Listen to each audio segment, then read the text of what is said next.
வணக்கம். இன்றைக்கி நம்ம பார்க்க போகிற அருமையான சமையல் என்னென்னு பார்த்தீங்கன்னா தக்காளி கடையல். அதாவது ஒரு 10 நிமிஷத்தில் டக்குன்னு பண்ணக்கூடிய ஒரு தக்காளி கடையல். பொருட்கள்லாம் பார்த்திங்கன்னா ரொம்பவே கம்மியாக தான் இருக்கும், ரொம்ப ஈஸியாக பண்ணிடலாம். ஸோ இந்த தக்காளி கடையல் இட்லி, தோசை, ஊத்தப்பம், சாதம் எல்லாத்துக்குமே சூப்பராக இருக்கும். ஸோ கண்டிப்பாக இந்த மெத்தடில் ஒரு தடவை பண்ணி பாருங்கள், ரொம்பவே சூப்பராக இருக்கும். வாங்க இந்த ஈஸியான தக்காளி கடையல் எப்படி செய்யலாங்கிறத பார்க்கலாம். ஒரு மிக்ஸி ஜார் எடுத்துக்கலாம். இதில் பார்த்திங்கன்னா மீடியம் சைஸாக ஒரு 4 தக்காளி எடுத்திருக்கேன். குட்டி சைஸாக தான் இருக்குது தக்காளி. இந்த சைஸுக்கு தான் வந்து ஒரு 4 தக்காளி எடுத்திருக்கேன். இப்போ இதை சேர்த்துக்கலாம். அது கூடவே ஒரு 3 பச்சை மிளகாயும் சேர்த்துக்கலாம்.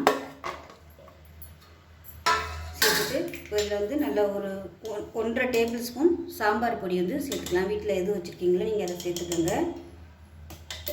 அதோட மிளகாத்தூள் வந்து எக்ஸ்ட்ரா கொஞ்சம் சேர்த்துக்கலாம். காரம் வந்து பத்தாது. 1/2 டேபிள் ஸ்பூன் மிளகாத்தூள் சேர்த்துக்கலாம். இப்போ இது எல்லாத்தையுமே நல்லா நைஸாக அரைச்சிட்டு பார்க்கலாம். இப்போ ஒரு குக்கர் எடுத்துக்கலாம். இப்போ பாருங்கள், இந்தளவுக்கு நல்லா நைஸாக அரைச்சிக்கணும். இப்போ இதில் தேங்காய் எண்ணெய் சேர்த்துக்கலாம். தேங்காய் எண்ணெய் சேர்த்திங்கன்னா நல்லாயிருக்கும். இல்லைன்னா நீங்கள் சாதாரண ரீஃபைண்ட் ஆயில் கூட சேர்த்துக்கலாம். எண்ணெய் சூடானதும் 1 டீஸ்பூன் போல் கடுகு சேர்த்துக்கலாம்.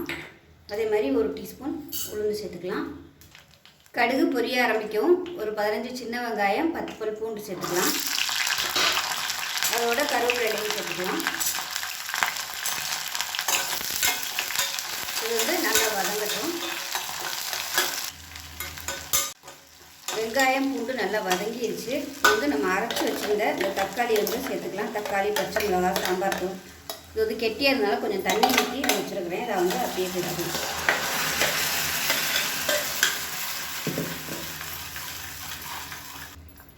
இப்போ இதில் இன்னும் கொஞ்சம் நம்ம தண்ணி சேர்த்துக்கலாம்.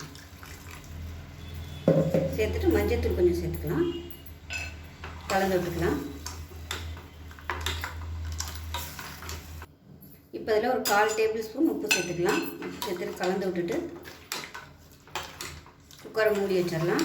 திக்னஸ் பார்த்துட்டு நீங்கள் தேவைப்பட்டால் தண்ணி வந்து சேர்த்துக்கலாம். இன்னும் கொஞ்சம் தண்ணி சேர்த்துக்கலாம். ஏன்னா இப்போ நம்ம மசாலா பொடி சேர்த்துருக்கிறதுனால அது வந்து வேகையில் கொஞ்சம் கெட்டியாக வரும். அதனால் கொஞ்சம் தண்ணி விட்டுருக்கேன். வந்து மூடி வச்சிடலாம். மூடி வச்சுட்டு நல்லா ஒரு 3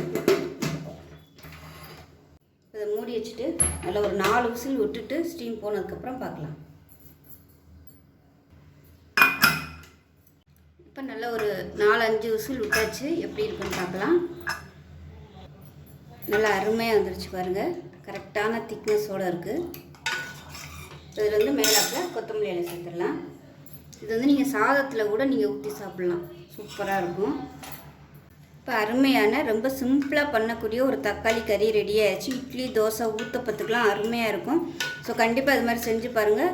ஒரு 10 நிமிஷம் கூட ஆகாது, டக்குன்னு பண்ணிடலாம். செஞ்சு பார்த்துட்டு எப்படி வந்துச்சுங்கிறத சொல்லுங்கள். வீடியோ பிடிச்சிச்சின்னா லைக் பண்ணுங்கள், கமெண்ட் பண்ணுங்கள், சேனலை சப்ஸ்கிரைப் பண்ணுங்கள், பக்கத்தில் உள்ள பெல் பட்டனையும் ப்ரெஸ் பண்ணுங்கள். நன்றி.